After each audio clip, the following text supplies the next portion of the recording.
OG release కి ఇంకా 8 రోజులే ఉంది. 20న ప్రీ రిలీజ్ ఈవెంట్ అంటూ ప్రచారం జరుగుతున్నా మేకర్స్ కన్ఫర్మ్ చేయలేదు. హరిహర వీరమల్లుల ఓజీ రిలీజ్ కి 4 రోజుల ముందు పవన్ బరిలోకి దిగుతాడా లేదా చూడాలి.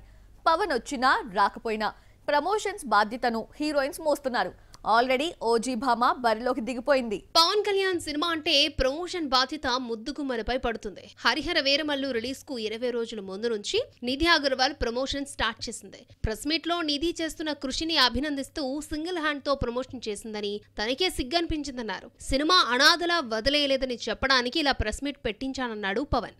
ఓజీ ప్రమోషన్ బాధ్యతను తీసుకున్న ప్రియాంక మీడియా సమావేశంలో ఆసక్తికర విషయాలు పంచుకుంది. డిప్యూటీ సీఎం కాకముందు తర్వాత నటించారు కదా. పవన్ లో వచ్చిన మార్పు గురించి అడిగితే డిప్యూటీ సీఎం కాకముందు ఎప్పుడూ ఆలోచిస్తూ ఉండేవారని, అయ్యాక కొంచెం హ్యాపీగా ఉన్నారని, అప్పటితో పోలిస్తే కొంచెం నవ్వుతున్నారని చెప్పుకొచ్చింది. పెద్ద హోదాలో ఉన్నప్పటికీ చాలా సింపుల్ గానే కనిపించారని చెప్పింది ప్రియాంక. ఓజీతో క్యారెక్టర్ గురించి ప్రియాంక మాట్లాడుతూ తనది ఇన్నోసెంట్ రోల్ అని, 80 దశకం నాటి కథ కావడంతో లుక్ కూడా అప్పటి జనరేషన్ తగ్గట్టు ఉంటుందంటోంది. సినిమాలో సువ్వి సువ్వి సాంగ్ లో మాత్రమే కనిపిస్తానని, ఇంతవరకు సినిమా చూడలేదని, ఆడియన్స్ తో పాటు 25న చూస్తానంటోంది ప్రియాంక.